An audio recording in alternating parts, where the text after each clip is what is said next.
토지의 지역지구와 계획관리인 점, 그 다음에 성장관리구역인 점, 그 다음에 무엇보다 이미 개발행위 허가를 받아놨기 때문에 아주 처음부터 출발하는 것이 아니라 이미 한 중간 단계부터 출발하면 된다는 점, 그 다음에 북양산업단지 내에 있어서 산업의 연계성이 좋다는 점, 그런 부분을 모두 감안할 때에는 여기에서 이 계획관리 토지를 앞으로 창고, 공장, 아니면 소매시설 이런 걸로 활용하는 데에는 크게 지장이 없고 앞으로 개발하시는 데는 그렇게 어려움이 없는 토지로 보인다. 다만 지금 원형지 그대로기 때문에 토목공사 비용은 조금 들 테지만 내가 원하는 모양과 형태의 공장을 충분히 만들 수 있다는 장점이 있습니다. 소개할 토지는 좀 특이하다고 들었는데 지목이 임야입니다. 임야면 개발이 어렵지 않나요? 북양리에 위치한 계획관리 임야인데 계획관리는 이제 알다시피 건폐율이 40% 나오고 이제 개발을 할 수 있는 임야이기 때문에 개발을 할 수 있죠. 근데 오늘 우리가 보여줄 땅은 이미 개발 행위 허가가 이미 다 나와 있고 허가까지 다 완료된 토지니까 처음부터 출발하는 것보다는 어느 정도 단계는 수월하게 넘어갈 수 있는 그런 토지라 보면 되겠습니다.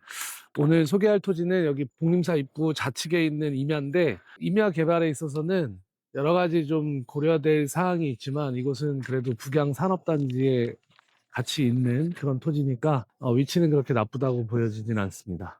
임야는 개발 행위 할 때 경사도가 제일 중요한데 여기 이 임야는 경사도가 어떻게 될까요? 과거에 화성시는 대략 한 경사도로 15도 정도 이내면은 개발이 가능한 걸로 막연하게 그렇게 기준점을 잡고 있었는데 요즘은 그 경사도가 15도라 해서 뭐 막연하게 개발이 되는 건 아니고 이미 이 땅은 오기 전에도 제가 자료를 검토해 봤지만 경사도가 대략 한 7.7도 정도 되거든요. 네. 그러니까 뭐 15도보다는 훨씬 더 아래의 경사도이기 때문에 개발하는 데는 지장이 없고 결정적으로 지금 개발행위 허가가 나와 있는 땅이기 때문에 뭐 앞으로 개발하는 데 전혀 문제 없다. 그리고 일반 사람들은 경사도를 알아볼 때 되게 어려운 부분이긴 한데 그러면 대표님께서 그 경사도 이 땅에 산지의 땅의 경사도를 알아볼 수 있는 사이트나 이런 것들을 추천해 주시면 훨씬 더 구독자 입장에서는 좋을 것 같습니다. 저희가 서 있는 이 바닥 면적에서부터 경사도를 거의 측정을 하는데 보통 이 땅을 우리가 통상적으로 보면 네이버나 이런 인터넷 사이트에서도 경사도를 우리가 볼 수 있지만 그래서 다드림 사이트를 이용하시면 아주 편하게 검색하실 수 있습니다. 방금 말씀하신 것처럼 개발 행위 허가가 났다고 해서 무조건 건축이 가능한 건가요? 가장 중요한 거는 지역지구부터 살펴봐야 되고 그리고 임야를 개발할 때는 경사도도 두 번째로 살펴봐야 되고 도로 전면이나 뭐 배수 시설, 안전 대책 이런 것들 여러 가지 검토해서 건축에 딱히 지장이 없는 선에서는 충분히 건축이 가능하다 이렇게 보시면 되겠죠.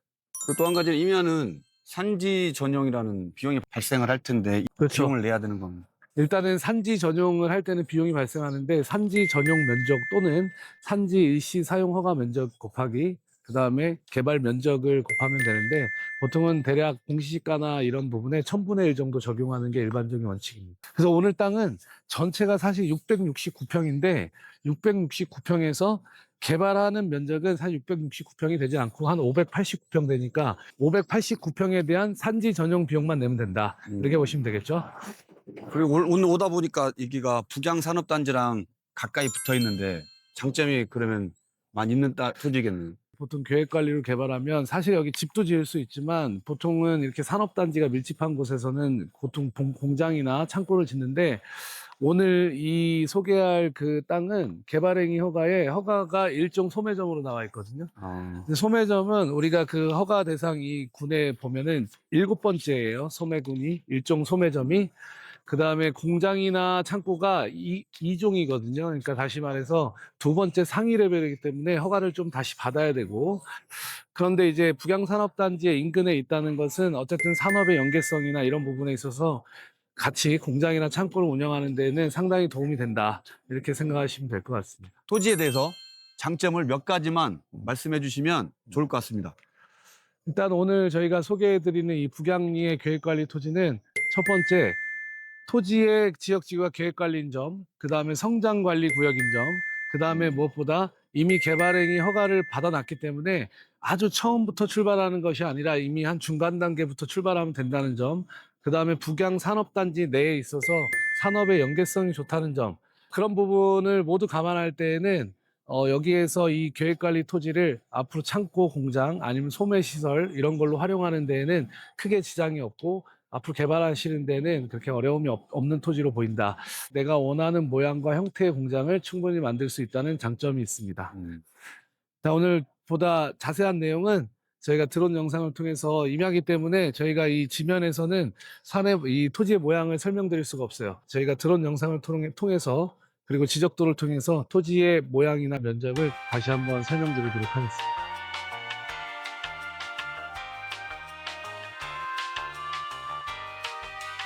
화성시 남양읍 북양리, 오늘 소개해드린 토지는 약 669평 규모의 계획관리 지역 임야입니다. 특히 이 토지는 개발행위 허가를 이미 득한 토지라는 점이 가장 큰 장점입니다. 경사도 분석 자료를 확인해 보면 경사도는 평균 7.7도, 평균 고도는 72.4m로 나타납니다. 기초 토목공사는 필요하지만 허가된 계획을 바탕으로 공장이나 창고 등을 원하는 설계에 맞춰 신축할 수 있는 가장 큰 장점이 있습니다. 또한 북양산업단지와의 연계성을 기대할 수 있는 위치며 토지의 가장 끝자리에 자리하고 있습니다. 임야를 개발할 때에는 지붕만 보지 마시고 계획관리 지역인지, 경사도는 어떤지, 개발행위 허가를 받았는지, 산지 전용과 토목 비용은 어떻게 되는지를 함께 확인해야 합니다. 자세한 현장 모습은 드론 영상으로 확인해 보시기 바랍니다. 대표 부동산 연구소였습니다. 감사합니다.